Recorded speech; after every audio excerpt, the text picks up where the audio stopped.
Good morning, नमस्कार। Last हमने video बनाया था इंटर्नशिप में बड़ा बदलाव। वो आप लोगों ने उसको जबरदस्त हिट किया क्योंकि वो बड़ा इंटरेस्टिंग वीडियो था और आप लोगों के काम की चीज थी, इसलिए। और अब हम एक नया सुपर वीडियो आपके सामने डाले जा रहे हैं।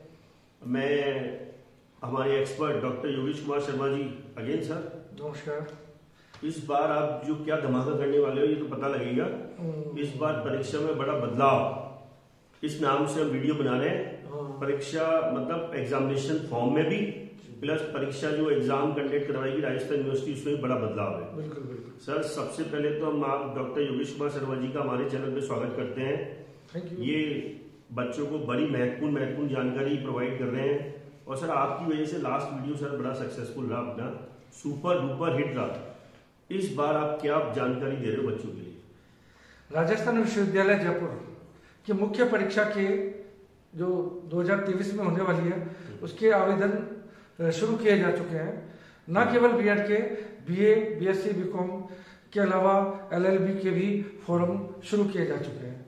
लेकिन चूंकि बीए, बीएससी, बीकॉम से हटकर हम बीएड की बात करते हैं ज्यादातर, तो हम उसी की बात करेंगे।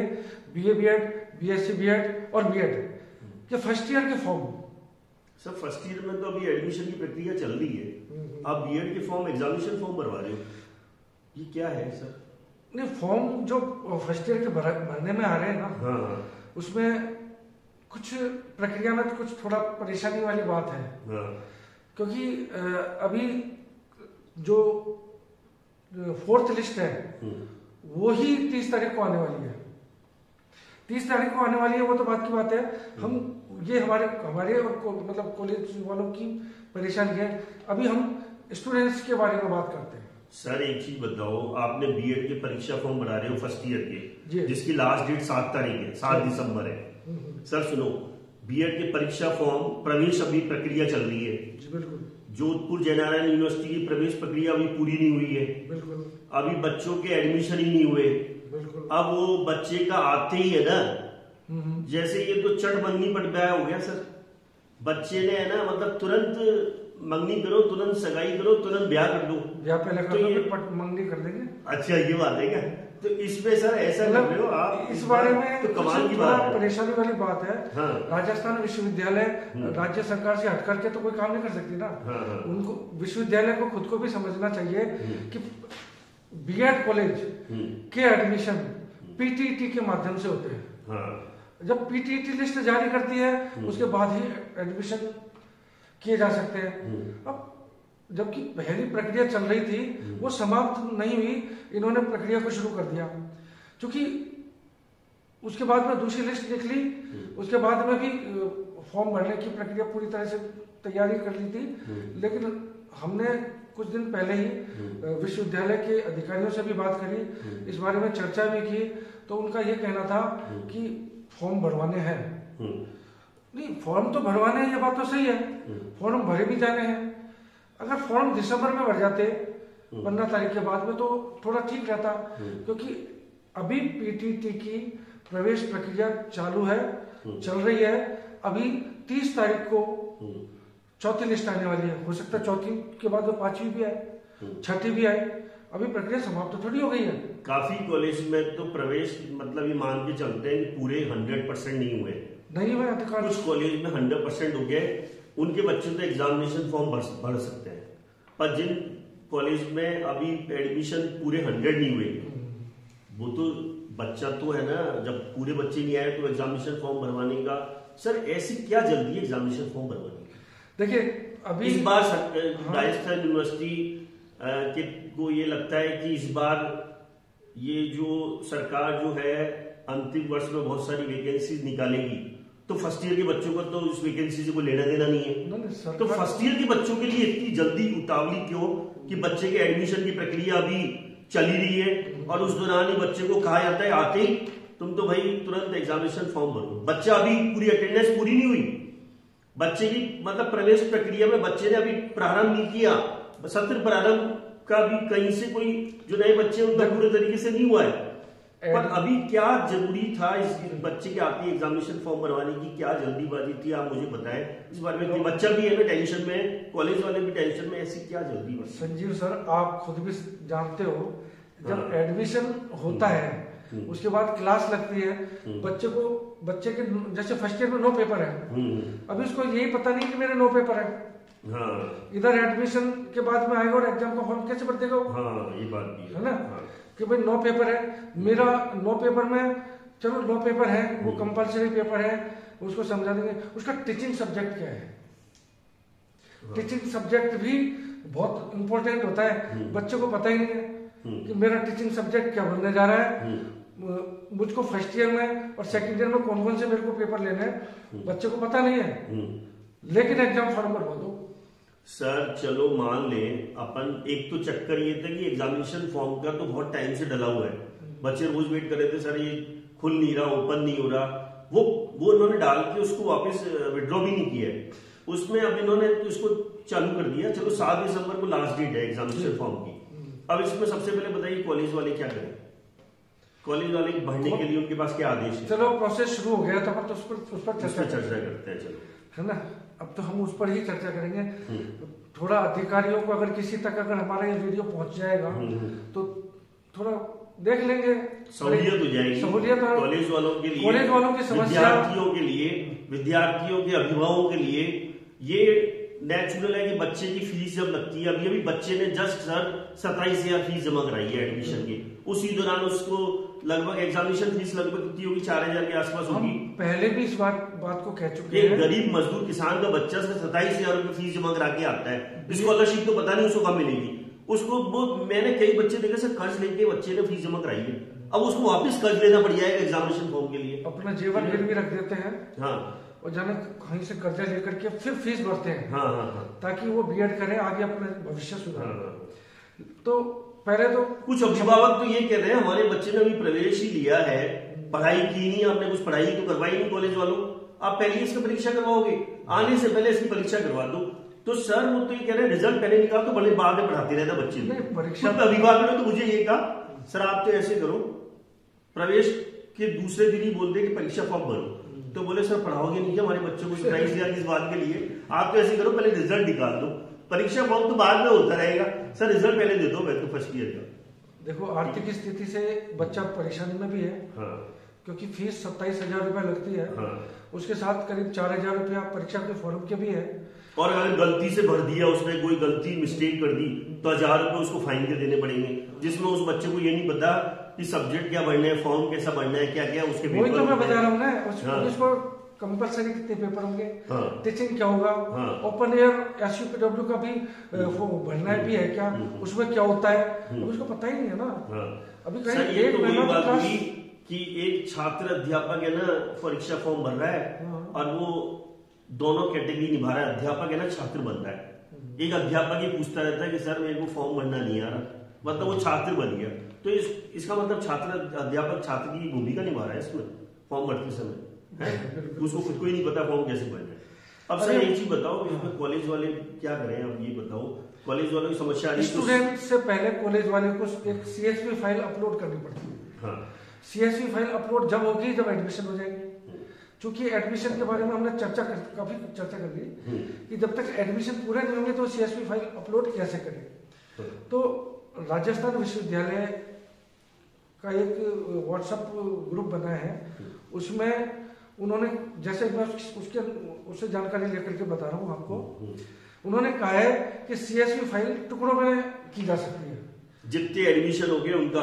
ये हमारा नहीं है, ये विश्वविद्यालय के सर विश्वविद्यालय ने ये काम तो बढ़िया किया है, पहली बार एक इस टाइप का ग्रुप बनाया है जिसमें कॉलेज संचालकों की जो समस्या है। बहुत बहुत धन्यवाद सुशील। पहले तो इसके लिए मैं विश्वविद्यालय की इस तरीके की जो कार्रवाई उन्होंने उठाई है, इनके लिए मैं इनको शुक्रिया अदा करूंगा कि इस टाइप के जो है आपने बहुत अच्छा ये जो है कदम उठाया है, जिसमें कॉलेज संचालकों को किसी प्रकार की कोई समस्या आती है, और समस्या वाला काम भी है सर, समस्या तो आएगी क्योंकि काफी जगह एडमिशन नहीं हुए, कई जगह हो गए। उन्होंने ये कहा है कि जिन बच्चों के जिन कॉलेज में पूरे एडमिशन हो गए, जिनके 100% एडमिशन हो गए, उनके बच्चे तो सर एग्जामिनेशन फॉर्म भर ही सकते हैं।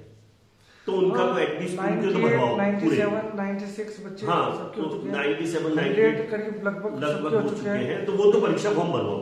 अब उसमें जिनके टुकड़ों टुकड़ों में हो रहे हैं तो जिनका कंफर्म नहीं हो तो विश्वविद्यालय को डेट बढ़ानी चाहिए, विश्वविद्यालय को डेट बढ़ानी चाहिए। विश्वविद्यालय ये कह रहा है कि आपको अगर लगता है कि जितने अपवार्ड मूवमेंट से आपके यहाँ बच्चे आ गए कंफर्म हो गए उनके तो आप अपलोड कर दो, और जिनके आपको लगता है कि अपवार्ड मूवमेंट में जा सकते हैं उनका आप अपलोड मत करो, टुकड़ों टुकड़ों में आप उसको अपलोड कर दीजिए डॉक्यूमेंट। जैसा कि उन्होंने कहा है यूनिवर्सिटी से क्या कंफर्म करना चाहती है कि फर्स्ट ईयर के बच्चों का उसने उतने ही बच्चे एडमिशन दिए हैं जितने उसको पीटीटी से अलॉट हुए, यही कंफर्म करने का मतलब है। अलॉट जो अपलोड करने का मतलब क्या है, सीएसवी फाइल में क्या बढ़ना है, हाँ इसके बारे में हम पहले कर लेते हैं चर्चा। हाँ। क्योंकि इसमें स्टूडेंट का नाम, फादर्स मदर्स नेम, उसकी डेट ऑफ बर्थ, जो भी सूचनाएं वो मांगते हैं वो जो पहले से चली आ रही है वो तो भरनी है ही। सर इसमें मान लो कई बार मैंने देखा बच्चे का नाम पीटीडी में कुछ और है, यहाँ कुछ और है, पिता के नाम में चेंजेस है, माता के नाम में चेंजेस है, तो उसमें क्या फिर वो बच्चा बताए या एज इट इज हम अपलोड कर दें? नहीं, बच्चा स्कूल को कॉलेज को बताएगा कॉलेज को बताएगा कि मेरे नाम में करेक्शन इस जगह पर गलती, क्योंकि एक बार नाम अपलोड करने से पहले कॉलेज बच्चों को सूचित करेगा। इसका मतलब ये स्टूडेंट विशेष रूप से सुन ले अच्छी तरह से, ध्यान से, कि आपका नाम, आपके फादर्स नेम, मदर्स नेम में जहां पर भी मिस्टेक है एक बार कॉलेज को बता दे, तो कॉलेज उधर वहां से करेक्शन कर देगा। क्योंकि जब फॉर्म खुलेगा उसके लिए, फॉर्म कब खुलेगा, जब उसको एक कोड नंबर मिलेगा, कॉलेज से मिलेगा, एप्लीकेशन फॉर्म भरने के लिए कोई कोड नंबर होगा, वो कॉलेज के द्वारा ही मिलेगा, कहीं से और से नहीं मिलेगा उसको। तो वो जब मिलेगा जब सीएसवी फाइल अपलोड हो जाएगी, तो वहां से उसके कोड नंबर आ जाएंगे। प्रत्येक स्टूडेंट का नंबर अलग अलग होगा, जैसे एक स्टूडेंट है उसका एक ही नहीं होगा, एक यूनिक आईडी नंबर होगा, यूनिक आईडी के तरह से होगा। तो वो नंबर उसमें डालेंगे फर्स्ट ईयर के बच्चों के लिए, फर्स्ट ईयर बच्चों, सेकंड ईयर का तो ऑलरेडी अपन ने अपलोड कर चुके हैं, उसका तो रोल नंबर के द्वारा भर जाएगा तुरंत, सेकंड ईयर वालों को प्रॉब्लम नहीं है, फर्स्ट ईयर के लिए है। एक थोड़ा बहुत फॉर्मेट में चेंज किया है इन्होंने इस बार, इसमें इन्होंने ये चेंज किया है कि एक एग्जाम की डिटेल भी उसमें होती है, जो पहले बच्चे ने लास्ट एग्जाम जो पास किया, लास्ट से पहले भी हो सकता है वो एलिजिबिलिटी जिसके द्वारा है बच्चे। अच्छा, मान लो किसी बच्चे ने बीए में परसेंटेज मतलब पूरी है, सही है, पीटीटी के अकॉर्डिंग है, तो वो तो उसकी एलिजिबिलिटी करनी है, बीए की डिटेल भरनी है उसकी, बीए की डिटेल भरनी है। और किसी बच्चे का बीए में परसेंटेज कम है और एमए के आधार पर एडमिशन हुआ है तो एमए की भरेगा वो, एलिजिबिलिटी भरना है उनको। उसमें मतलब कब तो उसने बीए फाइनल किया या एमए किया, ईयर कौन सा था, मिनिमम मार्क्स, वो मैक्सिमम मार्क्स कितने हैं, ऑप्टेन मार्क्स कितने हैं, तो ये डिटेल उसमें डाल दी। सर कुल मिलाकर यही हुआ कि जिसमें बच्चे का परसेंटेज सही है, जिसके आधार पर उसका प्रवेश हुआ है वो भरना है। अगर उसकी बीए, बीएससी, बीकॉम में कम है तो उसको एमए, एमएससी, एमकॉम की भरनी है, जिसके आधार पर उसका प्रवेश हुआ है वो डिटेल उसको भरनी है।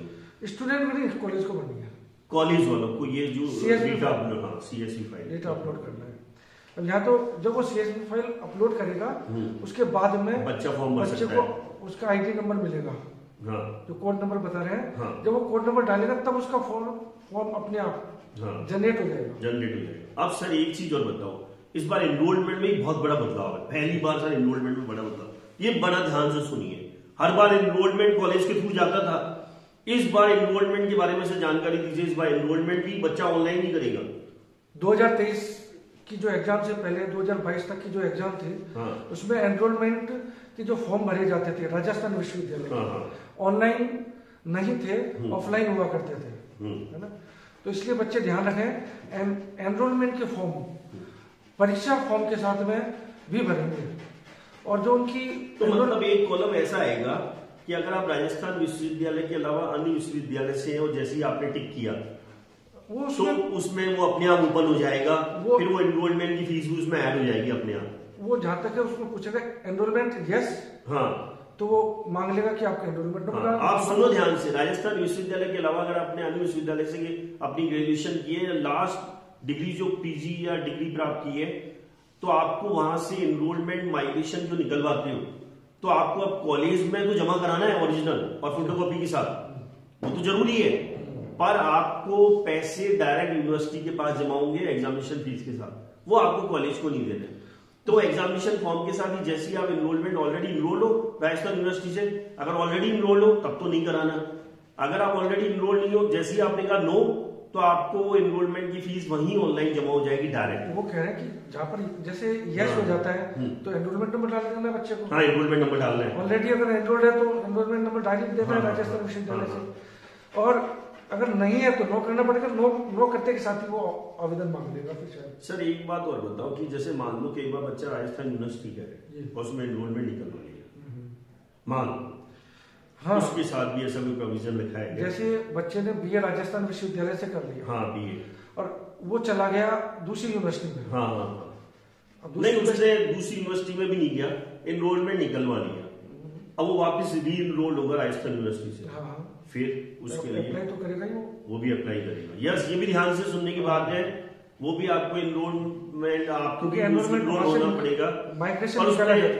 सेम एनरोलमेंट नंबर जारी हो जाता है। ये इसकी एक और है, तो चलो आपने कहा कि वैसे तो 99.99% होते ही नहीं है, हाँ, तो जब अगर यदि 99.99 हम 99.9.1 बच्चों के लिए भी बात करते हैं, हाँ, हमारे चैनल पे वो सारी बातें होती हैं जिससे एक भी बच्चा वो ठोकर नहीं खाए, हम परेशानी नहीं चाहते, हमारे बच्चों को कोई परेशानी ना हो, हमारी एक बात कहने से अगर एक ही बच्चे को फायदा होता है हमारे चैनल से, सही बात है, तो हम उस एक एक बच्चे के साथ हैं जो हमारे चैनल को ध्यान से देख रहे हैं। हम नहीं चाहते हमारे चैनल पे बच्चा बकवास सुने, हमारे बच्चा हर बच्चे को फायदा हो हमारे चैनल से। मैं 99.99% बोल रहा हूँ, परसेंटेज का मतलब वो बहुत ज्यादा, हम एक एक बच्चे के फायदे की बात करते हैं। 0.01 की तो आपने कही थी, हाँ वेरी गुड, हम एक एक बच्चे के साथ हैं, हम 99.99 बच्चों के साथ मिलता है, हाँ वो साथ है, पर हम उन बच्चों के साथ भी है जो एक बच्चा वंचित रह गया, जिसको कोई जानकारी नहीं मिल रही, दोबारा अप्लाई कर देना है। हाँ, और जो बच्चे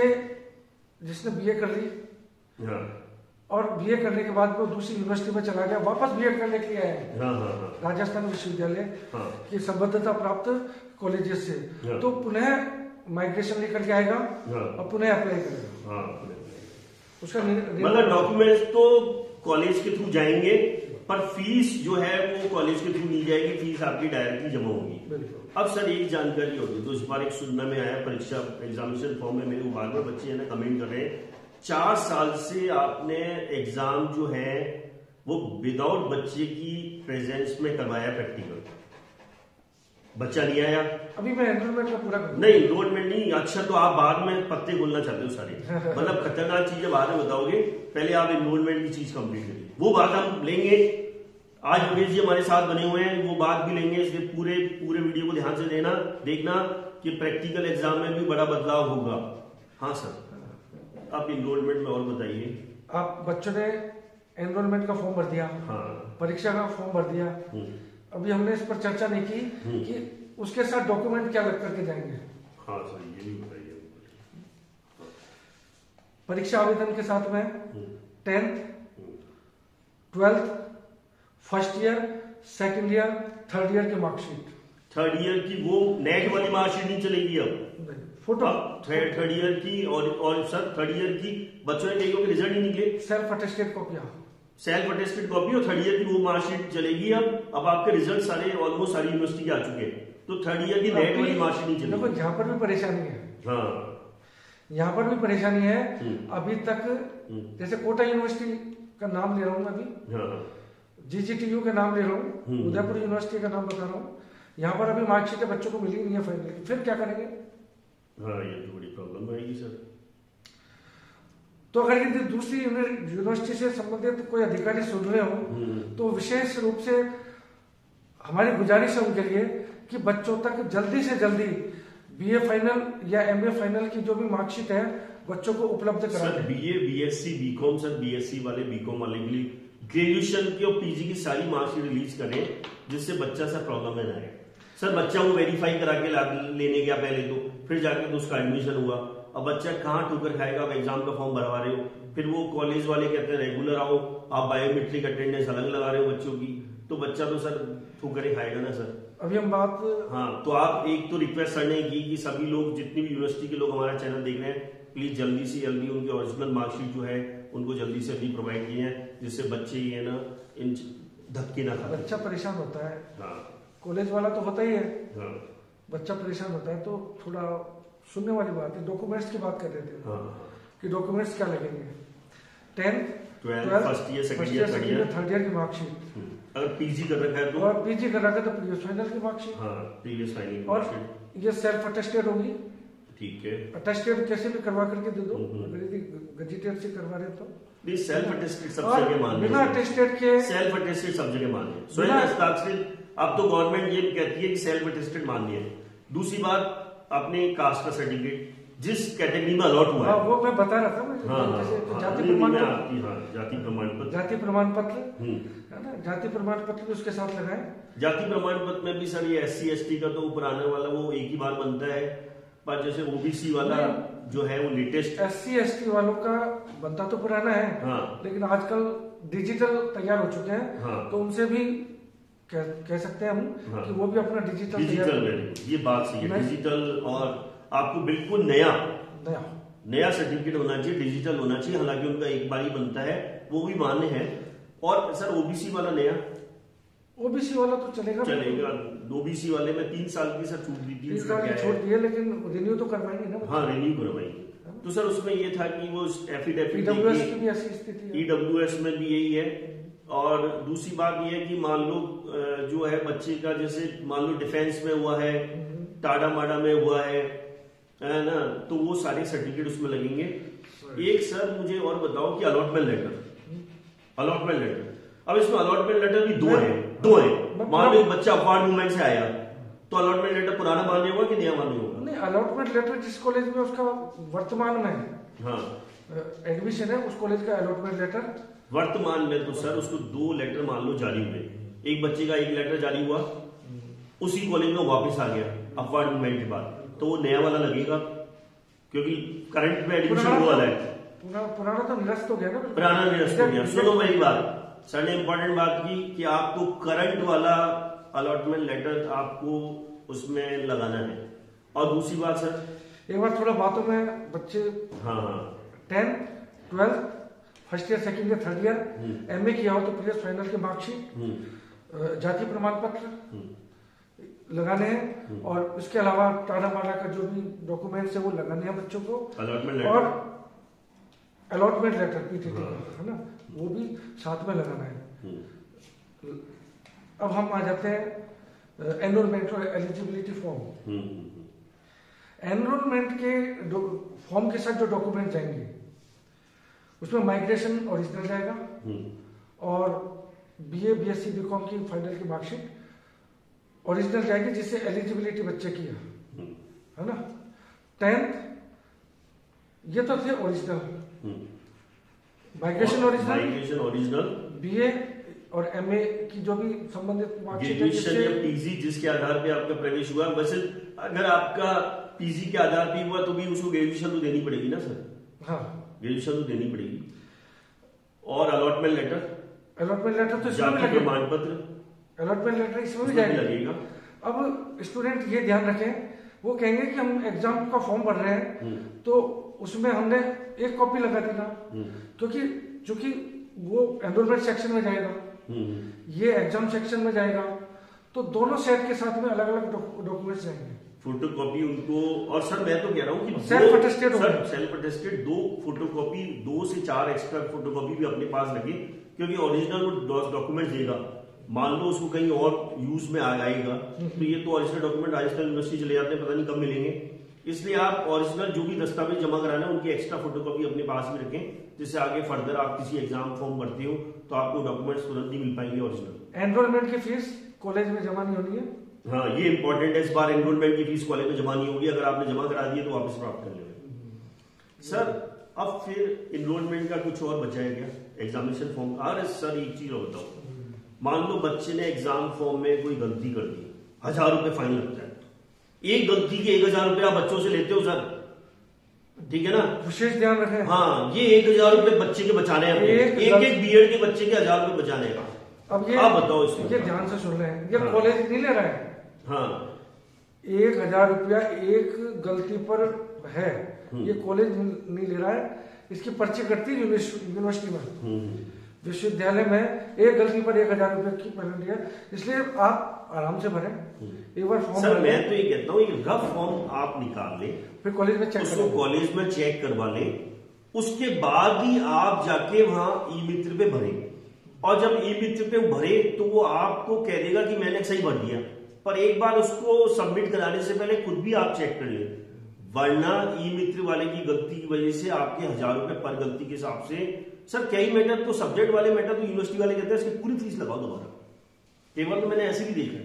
तो आप मेन चीज है गलतियों, वो सर जो गलती करने से पहले सीख लेना वो इम्पोर्टेंट। 4 गलतियों के 4000 रुपए लगेंगे, इससे बेटर है कि एक भी गलती मत करो। हमारा चैनल जो बच्चा देख रहा है उसकी एक भी गलती नहीं होनी चाहिए। 3 गलती 3000 रुपया। हाँ। और एग्जाम फॉर्म की फीस 3600 रुपया। हाँ तो सर गलती तो आप पेनल्टी से बचें। आप रफ निकलवा के कॉलेज से चेक करवा लें कि मेरे सब्जेक्ट यही है, मेरे बीएड में, क्योंकि अभी बच्चे नए बन रहे हैं उनको तो पता ही नहीं है, सारे नए खिलाड़ी है, सारे अनाड़ी है, खिलाड़ी क्या अनाड़ी है, अनाड़ी फॉर्म भर रहे हैं अभी तो, ठीक है ना। बच्चे कहते हैं ई मित्र वाले के कारण से मेरी गलती हो गई है, तो यूनिवर्सिटी वाला नहीं सुनेगा, भुगतान ई मित्र वाला नहीं करेगा, ना कॉलेज करेगा, भुगतान स्टूडेंट करेगा गलती पर।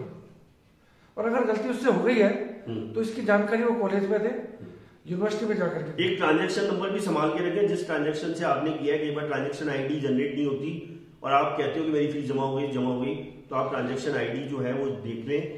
एक सर चीज और है, आपने 1000 रुपए बचवा दिए, आपने बच्चों को बहुत महत्वपूर्ण जानकारी दी। सर एक बच्चे बार बार चैनल पे लिख रहे हैं कि इस बार जो प्रैक्टिकल होगा वो हमारी प्रेजेंस में होगा कि एब्सेंस में होगा। अब तो कोरोना गया, 4 साल से कोरोना गया, कहा जा रहा है कि इस बार यूनिवर्सिटी पहले की तरह वो 3 घंटे का पेपर लेगी। पहले 1.5 घंटे ले रही थी, 3-4 साल से 1.5 घंटे का, 2 घंटे का पेपर कर रही थी यूनिवर्सिटी। प्रैक्टिकल आपने 4 साल से बच्चे की एब्सेंस में लिया। अब वो बच्चे इस बार भी सर ऐसा सुनहरा मौका मिलेगा सर मैं या इस बारे में आप बोलो कुछ। बच्चे बड़े घबराहट में है कि इस बार 4 साल बाद बच्चा बोलेगा। अभी तो फर्स्ट ईयर का रिजल्ट आया है और फर्स्ट ईयर का रिजल्ट आया, बच्चे सेकंड ईयर में आए हैं और फर्स्ट ईयर के बच्चे एडमिशन भी नहीं लिया अभी तो कुछ बच्चों ने। बस ये तो मतलब आप कहना चाहते हो कि पहले एडमिशन ले लो, उसके बाद धक्का दोगे आप बच्चों को, मतलब धमाके सुनाओगे आप, धमाके जैसे रशिया यूक्रेन पे वो बम ब्लास्ट कर रहा है उसके बाद सुनाओगे आप। तो बच्चा डर के बारे नहीं भागेंगे, पढ़ाना पड़ जाएगा। तो सर फिर डर के आगे जीत भी तो है। जो बच्चा इस बार अगर पढ़ा के देखेगा उसको डायमंड तो वही है ना, हीरा तो वही है। मैं कुछ तो आप हीरो को छुपाना चाहते हो, मतलब कुल मिलाकर आप देखो, आप प्रैक्टिकल बात छुपा रहे हो। इस बार सुनने में आया है कि प्रैक्टिकल में बच्चे को बोल बोल के पढ़ाना पड़ेगा। बच्चे का प्रैक्टिकल इसमें लाइव इसी पे आ रहे हो, तो आ जाओ आप बताइए तो बच्चों को। इस पर इसलिए आ रहा हूँ क्योंकि देखो ये यूनिवर्सिटी से नोटिफिकेशन जारी होता है जो अभी हुआ नहीं है, हाँ है ना, तो इसलिए हम सूचना दे नहीं सकते बच्चों को। हाँ। लेकिन इस बार होने की प्रबल संभावना है। लेकिन अब कोरोना जा चुका है, जैसे भी हम पहले के वीडियो में भी बता चुके हैं, कोरोना जा चुका है, सब कुछ सामान्य सी स्थिति है। जब कुछ सब कुछ सामान्य है तो परीक्षा भी सामान्य होगी, क्योंकि जैसा एग्जाम फॉर्म जो विश्वविद्यालय भरवा रहा है समय से भरवा रहा है। विश्वविद्यालय तो ये चाहता है कि तो सारा समझ जाओ टाइम से आ जाए, ऊपर से सरकार के आदेश है, अब किसी काम में डिले नहीं होगी। बच्चे के आते एग्जामिनेशन फॉर्म भरवाया जाए, इसका मतलब साफ है कि सारे सरकार ये चाहती है कि सारा शेड्यूल जो है गड़बड़ा रहा था वो सेशन टाइम से आ जाए, बच्चों का टाइम टू टाइम रिजल्ट निकले। ये नए बच्चे भी नौकरी की जो राह देख रहे हैं इनको भी राह मिले। तो अब कुल मिलाकर है कि वो असामान्य स्थिति नहीं होने वाली। अब ये कि अब वो सुनहरा मौका नहीं मिलेगा बच्चे को, इस बार बच्चे को पढ़ाना पड़ेगा मतलब अब मैं उसी पे बच्चे को तैयारी करनी पड़ेगी। बच्चे को मैंने कहा कि नोटिफिकेशन नहीं आया, लेकिन संकेत मिल रहे हैं हाँ। कि सब कुछ सामान्य स्थिति है। हाँ।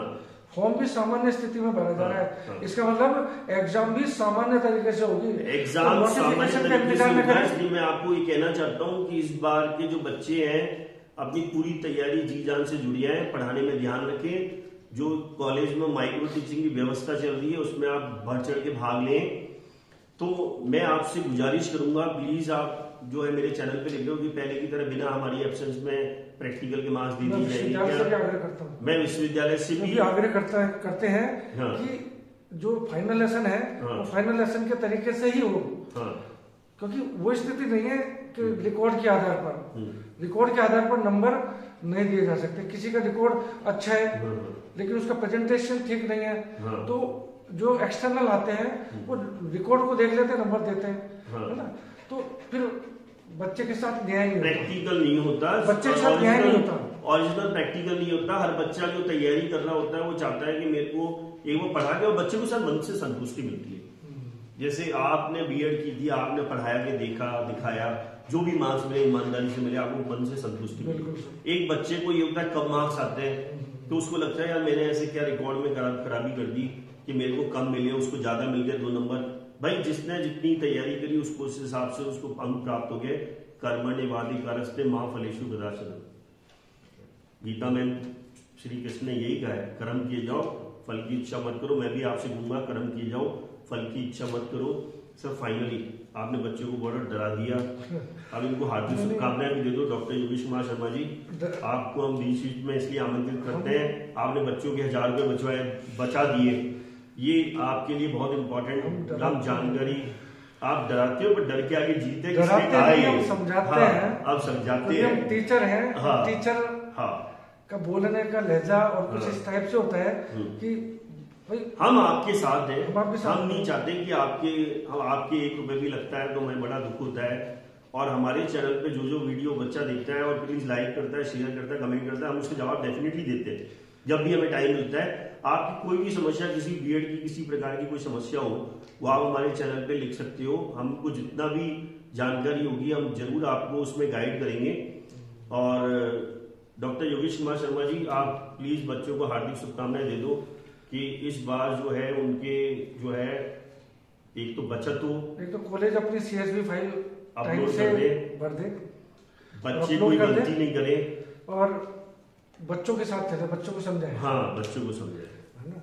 और बच्चे भी अपने फॉर्म को एक बार भर के उसको पहले एक बार कॉलेज में चेक करा लें, फॉर्म भर के आप महाविद्यालय में चेक करा लें। शुभकामनाओं के लिए तो यही है, क्योंकि बच्चे हमारे हैं और हम उनको शुभकामनाएं देते हैं। हम आपके साथ हैं, हम आपके साथ में, हम आपको शुभकामनाएं देते हैं, हम आपकी हार्दिक शुभकामनाएं। एग्जाम फॉर्म अच्छी तरह से भरें, परीक्षा की तैयारी भी अच्छी तरीके से करें, और फिर अपना जब एग्जाम का रिजल्ट भी अच्छा ही आएगा, तो यही शुभकामनाओं के साथ हमें इजाजत दीजिए। नमस्कार। Thank you very much.